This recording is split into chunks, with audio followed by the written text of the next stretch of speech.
శ్రీ గణపతి యువ బాల భక్త బృందం ఆధ్వర్యంలో గత 37 సంవత్సరాలుగా గణపతి నవరాత్రి ఉత్సవాలను ఘనంగా నిర్వహించి ఉత్సవాల ముగింపును పురస్కరించుకొని భారీ ఎత్తున అన్నప్రసాద వితరణ చేస్తున్నట్లు భక్త బృందం చైర్మన్ తలాటం హరీష్ తెలిపారు. కాకినాడ 2 టౌన్ మున్సిపల్ వీధిలో గణపతి యువ బాల భక్త బృందం ఆధ్వర్యంలో గణపతి నవరాత్రి ఉత్సవాల ముగింపును పురస్కరించుకొని భారీ ఎత్తున అన్నప్రసాద వితరణ కార్యక్రమం జరిగింది. సానా సతీష్ బాబు ఫౌండేషన్ ఫౌండర్ సానా సతీష్ బాబు విరాళంతో ఏర్పాటు చేసిన అన్నప్రసాద వితరణను సానా సతీష్ బాబు ఫౌండేషన్ చైర్మన్ తలాటం హరీష్ ప్రారంభించారు.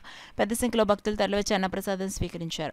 ఈ కార్యక్రమంలో గణపతి యువబాల భక్త బృందం సభ్యులు D Govindarao, Talatam Kalyana Chakravarthi, Satish, Harish, sports, Srinu, Manikanta, Krishnaveni, Charlie, Shekhar, Karappa, మాజీ sarpanch Polisetti Tatilu, Kakinada journalist welfare association president Manga Venkata Sivaramakrishna, స్థానిక ప్రజలు పాల్గొన్నారు. నమస్కారం అండి.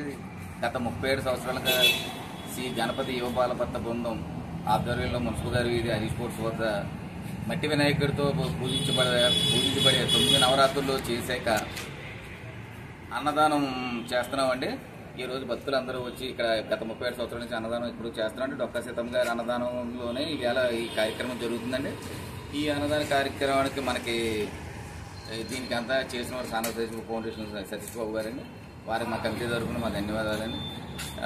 ఇంకా నెక్స్ట్ మనకి మట్టి వినాయకుల్ని పూజించే విగ్రహాలకి 5 అడుగులు ఉన్న విగ్రహాలకి కాకినాడలో 5 సెలెక్ట్ చేసి ఇస్తా ఉన్నాం అండి. ఒకటి వలసపాకలకి, ఒకటి ఇంద్రపాలెం, ఒకటి అచ్చంపేట విగ్రహాలు సెలెక్ట్ అయినండి. వాళ్ళ త్వరలో మేము మా యువభక్త బల బృందం పిలిచాక వాళ్ళకి అది బెనిషియల్ ఉపకరిస్తామండి. మా అందరికీ అందరూ మాకు సహకరించిన వాళ్ళందరికీ నా నమస్కారం అండి. డొక్కా సీతమ్మ అన్నపూర్ణదేవి సేవా సంఘం ఆధ్వర్యంలో సమితి ఆధ్వర్యంలో అన్నదానం నిర్వహిస్తారు. అన్నదానం అంటే అన్నదానం కింద కాకుండా ప్రత్యేకంగా విందు మంచి భోజన కార్యక్రమం నిర్వహిస్తారు.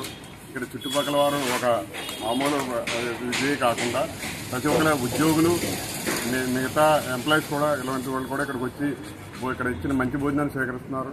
ప్రత్యేకంగా హరీష్ చారిటబుల్ ట్రస్ట్ హరీష్ గారికి ఈ కార్యక్రమం నిర్వహిస్తున్నందుకు నిర్విఘ్నంగా అంటే ఎటువంటి ఆటంకం లేకుండా ఇన్నేళ్ళుగా చేయడం చాలా శుభ పరిణామం. Thank you.